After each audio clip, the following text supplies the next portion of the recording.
Lors de ma précédente vidéo, je vous ai expliqué comment définir vos objectifs caloriques journaliers. Je vous ai aussi expliqué comment connaître vos besoins en macronutriments. Et compter ces calories, c'est une méthode infaillible pour atteindre ces objectifs, mais le problème, c'est qu'elle peut ne pas convenir à tout le monde. Ça demande à manipuler des chiffres et ça peut devenir démotivant. Pour certains, c'est le refus de tomber dans l'obsession. D'ailleurs, j'ai eu un message intéressant de Myriam qui disait « Il faut faire attention à la tendance de vouloir tout calculer dans notre assiette. Une pathologie appelée orthorexie consiste à surveiller de manière très drastique son alimentation. Cette pathologie peut être extrêmement invalidante sur le plan médical, mental, mais aussi social. Alors peut-on atteindre nos objectifs sans compter les calories, sans se prendre la tête ou sans tomber dans l'obsession? C'est ce que nous allons voir dans cette vidéo.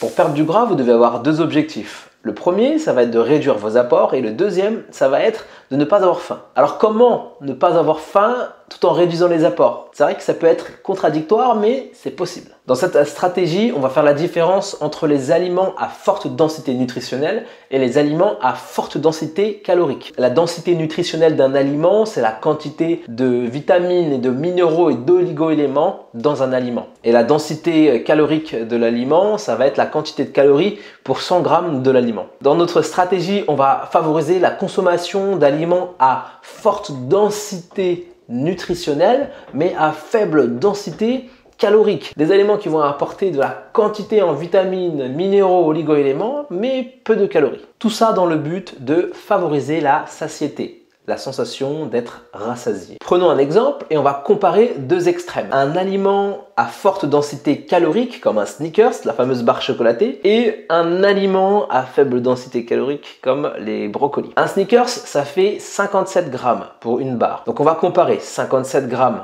pour la barre de Snickers et on va comparer ça avec 57 grammes de brocolis. En consommant cette barre chocolatée, vous allez apporter 280 kilocalories. Et si vous consommez 57 grammes de brocolis, vous allez apporter seulement 20 kilocalories. Donc ça veut dire que pour la même masse, pour 57 grammes, le Snickers va apporter 14 fois plus de calories que les brocolis. Du coup, en mangeant des aliments comme les brocolis, vous allez pouvoir manger en plus grande quantité. Vous allez favoriser la satiété, la sensation d'être rassasié, sans exploser le compteur des calories. Donc si vous arrivez à réduire vos apports et que vous n'avez plus faim, vous avez tout gagné, les amis. En général, les aliments à faible densité calorique, ce sont les aliments qui vont être riches en fibres et en eau. En général, ce sont les fruits et les légumes. Mais attention de ne pas tomber à la course, à la consommation de l'aliment le moins calorique possible. Parce que vous avez quand même besoin de certains aliments à forte densité calorique, comme des huiles, des matières grasses qui sont essentielles au bon fonctionnement de l'organisme. Prenons un autre exemple. Cette fois, on va comparer les amandes et la barre chocolatée, le Snickers encore une fois. 100 grammes d'amandes vont vous apporter 575 kilocalories. Et 100 grammes de Snickers,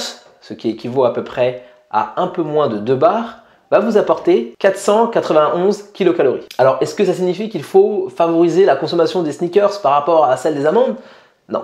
Les amandes sont caloriques, certes, mais elles apportent des graisses de qualité, de la vitamine E qui est antioxydant, du magnésium, du calcium, du potassium. Vous aurez donc plus de bénéfices à consommer des amandes pour une collation que des Snickers. Mais n'oubliez pas qu'elles sont caloriques, alors contentez-vous d'une petite poignée. L'idée avec cette stratégie, c'est de faire preuve de pragmatisme et de faire en sorte que chaque aliment apporte des nutriments et soit si possible faible en calories.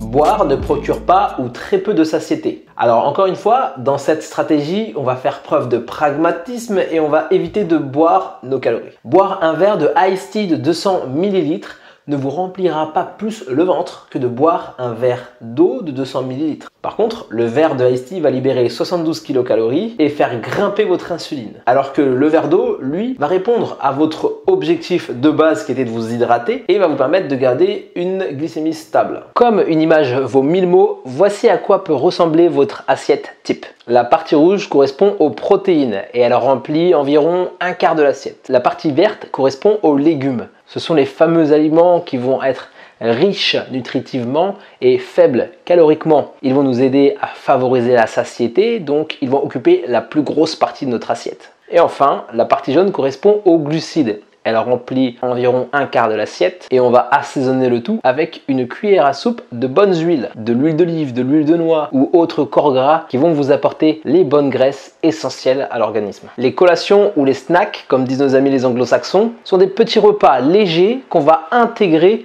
dans notre journée. On les prend généralement en dehors des repas, après le travail ou pendant les heures de pause. Les intégrer dans votre alimentation vous permettra d'éviter les craquages. Essayez de favoriser une collation protéinée ou des gros fruits. Dans cet exemple, j'ai mis un bol de fromage blanc pour la collation protéinée et une poire pour le gros fruit. Encore une fois, faites preuve de pragmatisme et ne buvez pas vos calories. Alors pour ça, contentez-vous de boire une eau plate. Reproduisez tout ça en reprenant des aliments qui correspondent à vos goûts. Adaptez les quantités à vos objectifs. Si vous êtes capable de faire cet effort au moins 6 jours sur 7, vous allez avoir des résultats considérables. 6 jours sur 7 parce qu'il est important de garder un peu de flexibilité. Alors gardez-vous un jour dans la semaine où vous allez sortir avec des amis au restaurant ou manger avec la famille. Gardez un peu de flexibilité. La flexibilité vous permettra d'éviter aussi les pétages de plomb ou les craquages.